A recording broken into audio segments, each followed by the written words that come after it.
Hello everyone, কেমন আছো তোমরা সবাই? আশা করছি খুব ভালো আছো। তো দেখো সকালবেলা আমরা একদম রেডি হয়ে গেছি।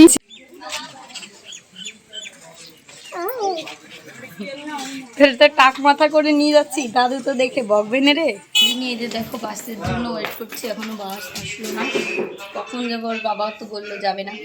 আজকে আমি আর আমার মেয়ে বেরোলাম, ওর বাবা আজকে যাবে না। তো এই যে দেখো হেলেঞ্চা পর্যন্ত চলে এসেছি। আর বাসে না ভীষণ ভিড় ছিল, মেয়ের জন্য টিকিটও কেটে নিয়েছি যাতে ওকে না বসিয়ে নিয়ে যেতে হয়। আর এই যে চলে এসেছি দেখো আমাদের ভালোবাসার শহর বনগাঁ। আর গলার ভয়েসটা আমার খুবই খারাপ, আমি এতদিন তো কথাই বলতে পারছিলাম না, আজকে তাও একটু বলছি। তো এই যে দেখো সিঞ্জিনি টাক হয়েছে জন্য একটুও মাথাটা দেখাতে চাইছিল না। তো লাস্ট পর্যন্ত বাস পুরো ফাঁকায় ফাঁকায় এসেছি। মানে প্রথমে আমরা মতিগঞ্জ বাস স্ট্যান্ডে এসেছি, তারপরে ওখান থেকে 28 নম্বর বাস ধরে এই যে রসুল্লাপুরে নামবো। তো আমার বাপের বাড়ি হচ্ছে রসুল্লাপুর। তো বাস পুরো ফাঁকা হয়ে গেছে, এতটা ভোর বেরিয়েছি 11টার সময়, বাড়ি এখনও পৌঁছায়নি, তাও 2টো বেজে গেছে। মানে এতটা বোর লাগছে। আর বাবা তো ফোন করেই যাচ্ছে কখন আসবি কখন আসবি। তো তার ভিতর আমি ভাবলাম কি চলো তোমাদের সঙ্গে একটু শেয়ার করি সিঞ্জিনি ওর দাদু আর দিদার জন্য আর বোনদের জন্য কি নিয়েছে। এই দেখো এটা হচ্ছে বাঙালিয়ানা চানাচুর, যেটা ওর ঠাম্মি ওর ব্যাগের ভিতর পুড়ে দিয়েছিল। আর এখানে কিছু মানে ললিপপ আছে। সত্যি বন্ধুরা ভয়েস ওভার দিতে এতটা কষ্ট হচ্ছে, তারপরেও মনে হচ্ছে ভিডিওগুলো না দিলে আমার মনে হচ্ছে ভিডিও অনেক জমা হয়ে গেল। তো এই যে দেখো প্রায় আমি চলেই এসছি। তো একটা বাসও ক্রস করলো, পুরো 3 ঘন্টা হয়ে গেছে। দেখো আঙুল দিয়ে দেখাচ্ছি, এতটা বোর লাগছে। বাসের ভিতর মাত্র 10 থেকে 12 জন ছিলাম, মানে বেশি একটা ভিড়ও ছিল না। তারপরে দেখো বাবা কিন্তু আগে থেকে এসে এখানে দাঁড়িয়েছিল আধা ঘন্টা। তো আমার বাবা কিন্তু বকছে যে মেয়েকে কেন টাক করেছিস, বাড়িতে মহোৎসব, টাক করার কী ছিল। তো তারপরে বাবার তো বকা খেলাম, মেয়েও বলছে দাঁড়াও না দাদু তোমাকে বকবে। তারপরে নিয়ে নিলাম ঠাকুরের জন্য মাখা সন্দেশ। 4 ঘন্টা রাস্তায় এসে আর ভালো লাগছে না জার্নি করতে। ভাগ্যিস বাবা এসছিল, না হলে আমার টোটোই করেই যেতে হতো। তো আর একটা কথা বলছি, একজন আমাকে কমেন্ট করেছে তোমার মাসি শাশুড়ি মারা গেছে, তারপরে তুমি কি করে মহোৎসবে যাও, মানে দেই দেই করে নাচতে নাচতে। আমার না সত্যি খুব খারাপ লেগেছে, একটা ঠাকুরের উদ্দেশ্যে এইভাবে বলাটা একদমই উচিত না। আর এটা আমাদের বাড়ির মানে ছোটোবেলা থেকে দেখে আসছি মহোৎসব। আর আরেকটা বলি, এই যে যে বাড়িটা দেখছো এটা হচ্ছে সুমির বাড়ি, যেটা সুমিস লাইফস্টাইল মানে যে ব্লগ বানায়, বেশ ফেমাস। সে আমাদের গ্রামেরই মেয়ে, দেখে নাও ওর বাড়িটা। তারপরে বলি চলো এবার বাড়ির দিকে যাওয়া যাক। আর এটা হচ্ছে আমার বোনের স্কুল।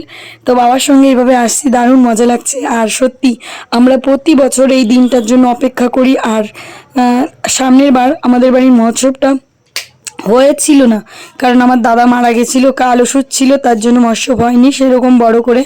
তো আমার দাদা মারা গেছিলো কেন সেটাও তোমাদের সঙ্গে আমি শেয়ার করেছিলাম, কিন্তু সেইভাবে আমি বলতে চাইনি, কারণ এটা একটা মানে একটা মারাত্মক কেস যেভাবে মারা গিয়েছে। তো এই দেখো বাড়িতে চলে এসেছি, প্যান্ডেল কিন্তু শুরু হয়ে গেছে। মানে আজকেই তো মৎস্যব, আর আমি আজকে মৎস্যবের দিনই এসে পৌঁছালাম। আমার বোনরা কিন্তু সবাই চলে এসছে, আমি লাস্ট। আর সিঞ্জিনির বাবাকে তো কত করে বললাম, আসলো না। আর একটা জিনিস দেখায়, আমাদের বাড়ি দিয়ে দেখো কি সুন্দর রাস্তা করে দিয়েছে আমার জেঠু, মানে আমাদের বাড়ির ভিতর দিয়ে বাড়ির ওই পিছন দিকটা যাওয়ার জন্য সরকারি থেকে রাস্তা করে দিয়েছে।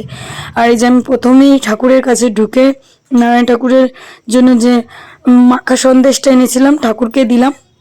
তো এই যে বড় মাকে বলছি যে বড় মা মাখা সন্দেশটা ভালো করে রেখে দাও। আর এই যে আমার ঠাকুমাও, মানে বাড়ি ভীষণ ব্যস্ততা, সবাই কিন্তু ফুলের মালা গাচ্ছে। আর মাম্পি এদিকে আলপনা দিচ্ছিল। তো মাম্পির সঙ্গে কথা বলে নিলাম, এটা হচ্ছে আমার জেঠুর মেয়ে। একদম দারুণ লাগছে, শান্তি শান্তি। এই যে ঘরে ঢুকলাম ঠাকুরকে। হ্যাঁ ও কাকা ভালো আছো? সিন্দিনী তো গিয়ে দৌড়াদৌড়ি ফেলেছিস। আর কে আসছে? ঠাকুরকে পরিষ্কার করছে এখানে লেবু দিয়ে। ও কি ভালো আছো?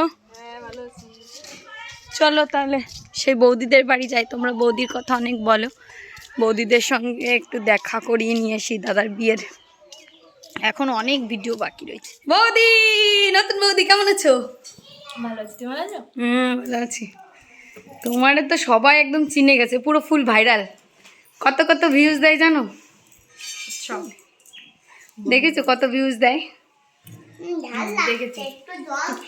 দাঁড়াও আমি একটু বৌদির সঙ্গে কথা বলে নিই, তারপর তোমাদের সঙ্গে দেখাচ্ছি বৌদি। নালি কেমন আছিস? খুব ভালো দি তুই হ্যাঁ হেভি লাগছে তোকে। চল তাহলে আমরা যাই। কোথায় যাবো বলতো?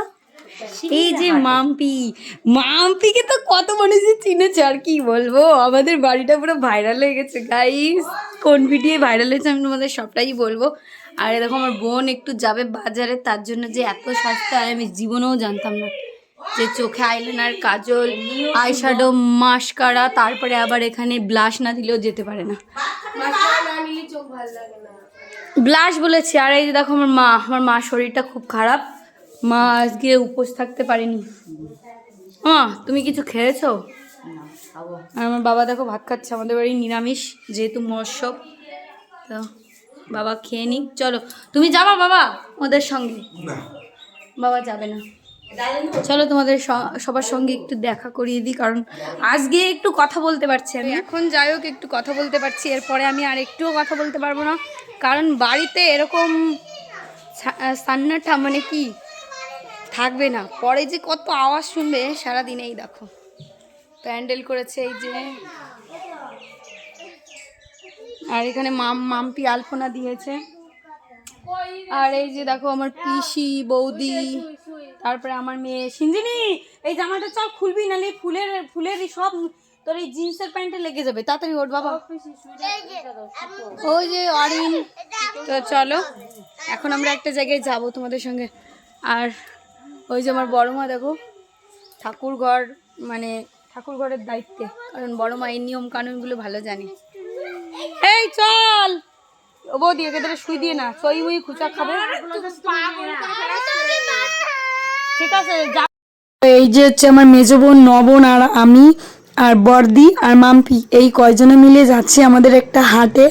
আমাদের গ্রামে একটা হাট বসেছে, বুঝতে পেরেছো, প্রথম।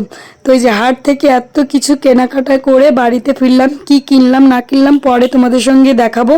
আর চলো এই যে দেখো প্যান্ডেলটা করেছে, মানে যখন দেখেছিলাম ফুল লাগানো হয়নি, তারপরে যে ফুল টুল লাগিয়ে একদম কমপ্লিট, কারণ রাত্রেবেলায় তো দল আসা শুরু হবে।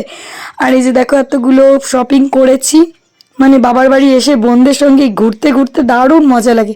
আর ওখানে গিয়ে কি কি মার্কেটিং করলাম, কোন হাটে গেলাম, সেটা কিন্তু আমি আলাদা একটা ভিডিও তোমাদের সঙ্গে শেয়ার করব। আর এতটা কষ্ট হচ্ছে না কথা বলতে, তারপরেও দেখো চলো রাস্তাটা পিছন অবধি যাই। এই দেখো হেঁটে হেঁটে নিয়ে যাচ্ছি, ভীষণ মজা হয়েছে। বাড়ি এসে না এক দণ্ডও আমি বসিনি, মানে ভাতটাও ঠিক করে খাইনি। সকালবেলা বেরিয়ে মেয়েকে ভাত খাওয়াতে বসে দুগাল খেয়ে আমি চলে গেছি। আর এই যে হচ্ছে আমার বাবাও খুব ব্যস্ত, মানে মৎস্যবের একটা বড় দায়িত্ব থাকে তো। আর এই যে পিসি ঠাম্মি সবাই দাঁড়িয়ে আছে, বসে আছে। তোমরা দেখলে তো এখন এইগুলো রাখি, পরে তোমাদের দেখাবো।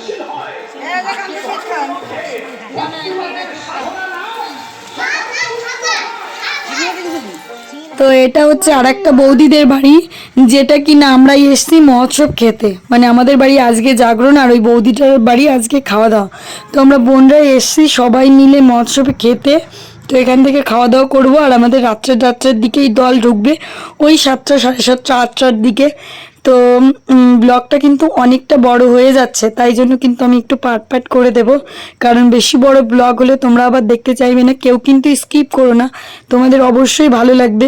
এই মতুয়া সম্প্রদায়ে এই যে আমরা মহোৎসবটা করি হরিচাঁদ, গুরুচাঁদ, শান্তিমাতা ঠাকুরের, এটা কিন্তু আমরা খুবই মানি এই ঠাকুরটাকে।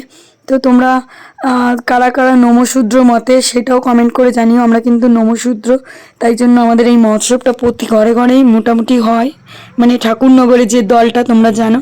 তো এই হচ্ছে ব্যাপার। তো প্রথমে দিয়ে দিল ভেজ ডাল, গলার ভয়েসটা খারাপ বলে আমার ভয়েসটাকে একটু মানিয়ে নেওয়ার চেষ্টা করো। আর এই দেখো এইসা বড় বেগুন ভাজা দিয়ে দিল, তো একদম ডুবো তেলে বেগুন ভাজা। এই বেগুন ভাজাগুলো যতটা না বেগুন ভাজা খেতে পছন্দ করি, কিন্তু এইগুলো খেতে আমার খুব দারুণ লাগে। আর ডালটা না দারুণ হয়েছিল। আর সব কিন্তু রান্না করেছে আমাদের গ্রামের ছেলেপেলেরাই, মানে আমাদের গ্রামের ছেলেপেলেদের এতটাই নামডাক রান্নার দিক দিয়ে, আর কি বলবো। আর ওদিকে বসে আছে ওরাও খাচ্ছে। তো খাওয়া দাওয়ার পরে বাড়ি গিয়ে আমাদের আবার রেডিও হতে হবে, মৎস্যপের সব দল ঢুকবে, কতগুলো দল ঢুকবে সেগুলো দেখাবো। তারপরে দিয়ে দিল আলুর দম, ভেজ ডাল, আলুর দম দিল। তারপরে আরেক এই যে দিয়ে দিল পায়েস, তার ভিতর চাটনি দিয়েছে, চাটনিটা তোমাদের সঙ্গে দেখানো হয়নি।